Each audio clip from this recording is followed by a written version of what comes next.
Assalamualaikum warahmatullahi wabarakatuh.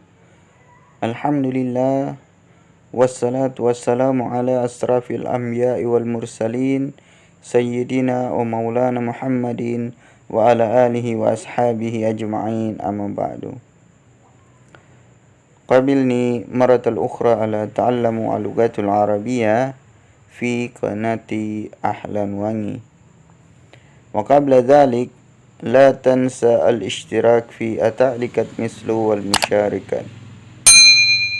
Taib, kali ini saya akan membahas materi tentang isim nakiro dan isim ma'rifah. Kita langsung saja pada materi kali ini. Taib, kita langsung masuk pada pembelajaran isim nakiro dan ma'rifah. Jadi isim nakiro yaitu, saya perkecil. Menurut penunjukannya, isim dapat dibagi menjadi dua, ada isim nakiro dan isim ma'rifah. Nah, isim nakiro yaitu kata benda bentuk umum atau tak dikenal atau dalam kurung tak tentu. Maksudnya di sini isim nakiro itu adalah bentuk umum. Jadi kata benda bentuk umum. Berikutnya yang kedua isim ma'rifah. Isim ma'rifah yaitu kata benda bentuk khusus atau dikenal dengan tertentu. Jadi kalau isim nakiro dia bentuk umum, isim ma'rifah itu bentuk khusus atau dia tertentu.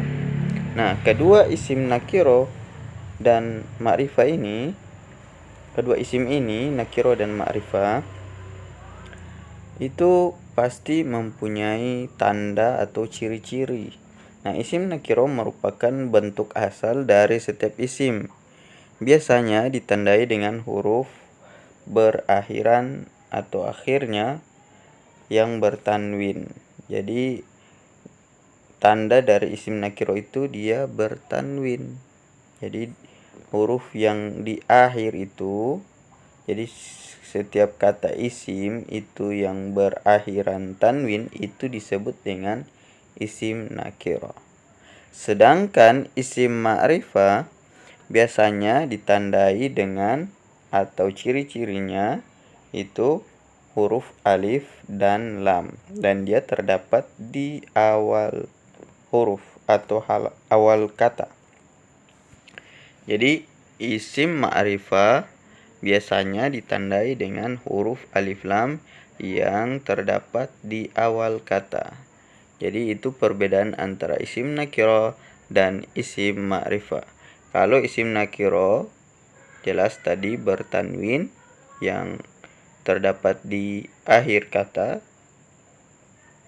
Maksudnya bertanwin yaitu syakal dari kata isim itu dia biasanya un atau an atau in. Jadi seperti itu.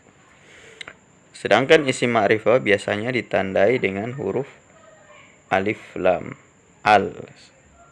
Jadi biasanya dia di awal kata itu ada huruf alif lam atau al. Nah, contoh isim nakiro di sini ada baitun. Baitun. Nah, baitun itu artinya rumah atau sebuah rumah. Ada juga waladun. Nah, seorang anak. Jadi kalau dia bertanwin itu namanya isim nakiro.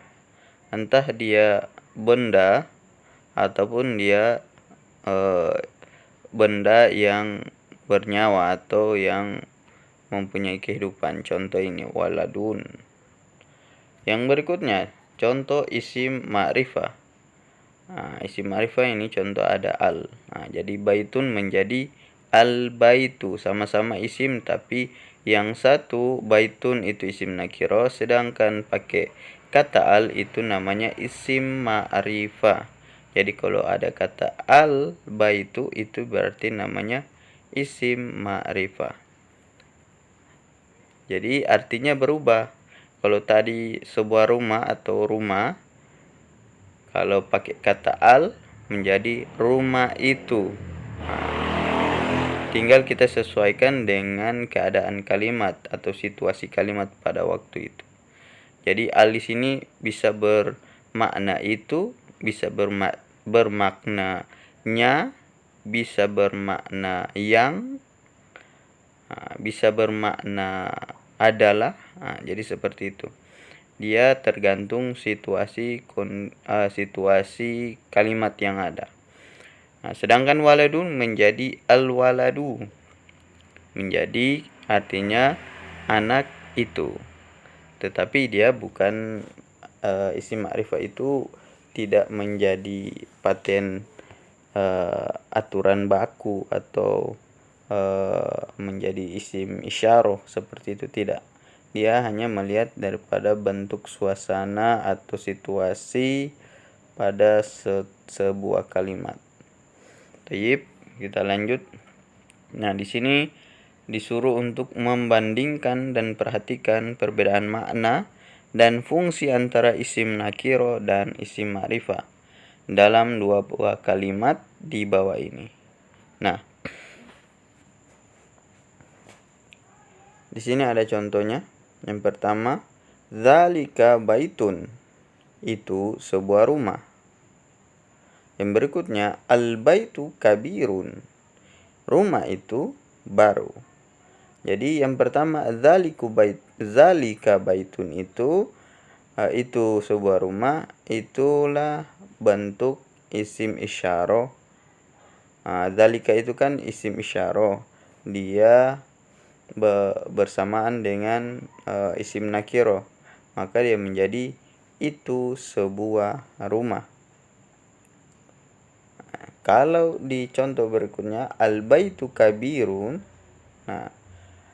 al di sini menunjukkan kata itu, tapi itu di sini bukan berarti itu isim isyarah, tapi dia adalah penambahan kata atau pelengkap dalam sebuah kalimat. Al-baitu kabirun menjadi rumah itu baru. Jadi al di sini menjadi kata itu, rumah itu baru atau besar. Sebenarnya artinya di sini ini harusnya dia besar.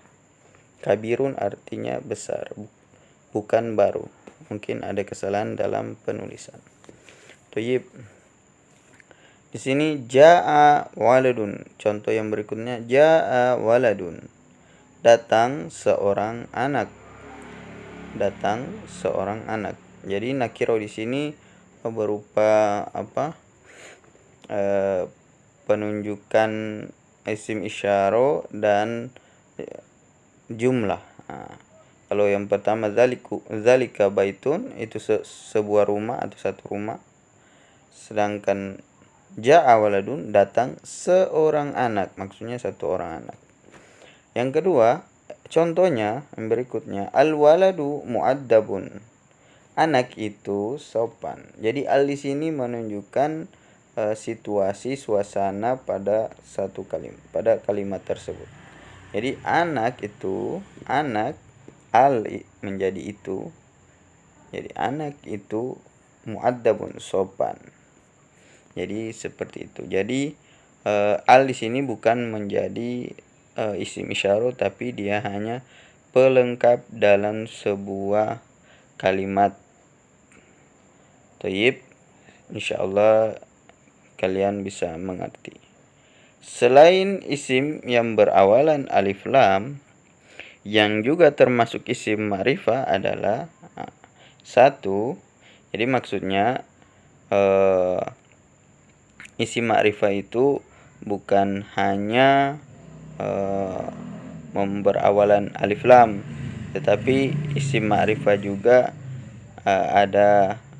ada contoh-contoh yang lain seperti isim alam. Isim alam itu bisa disebut dengan isim ma'rifah.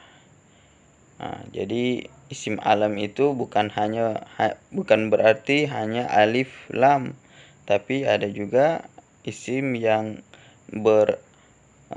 bertanwin juga disebut dengan isim alam. Contohnya Ahmadu, Aliyun, Makatun. Nah, jadi sebuah nama itu bisa disebut dengan isim ma'rifah. Nah, karena ma'rifah tertentu, ya kan?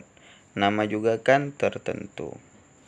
Jadi sebuah tempat atau sebuah nama tempat, nama orang itu bisa disebut dengan isim ma'rifah walaupun dia bertanwin. Berikutnya ada isim dhamir. Jadi kata ganti atau isim dhamir itu juga bisa disebut dengan isim ma'rifah. Nah, ada definisinya, yaitu kata yang mewakili atau menggantikan penyebutan sesuatu atau seorang atau sekelompok benda atau orang itu disebut dengan isim ma'rifah atau isim dhamir. Jadi isim ma'rifah tadi ada isim alam, isim dhamir, termasuk dalam isim ma'rifah. Jadi ana, nahnu, huwa, hiya, huma, hum, hunna, anta, anti, antuma, antum, antunna itu termasuk pada isim ma'rifah. Jadi isim ma'rifah bukan hanya alif lam, tetapi isim alam dan isim dhamir. Isim alam tadi isim yang menyebut sebuah nama atau tempat, dan isim dhamir itu yaitu kata ganti atau kata yang mewakili atau menggantikan penyebutan sesuatu atau seseorang atau sekelompok benda atau orang. Thayyib, itulah bentuk isim nakiro dan isim ma'rifah. Semoga kalian mengerti dan memahami apa yang saya telah jelaskan. Thayyib, sampai di sini dulu materi kali ini.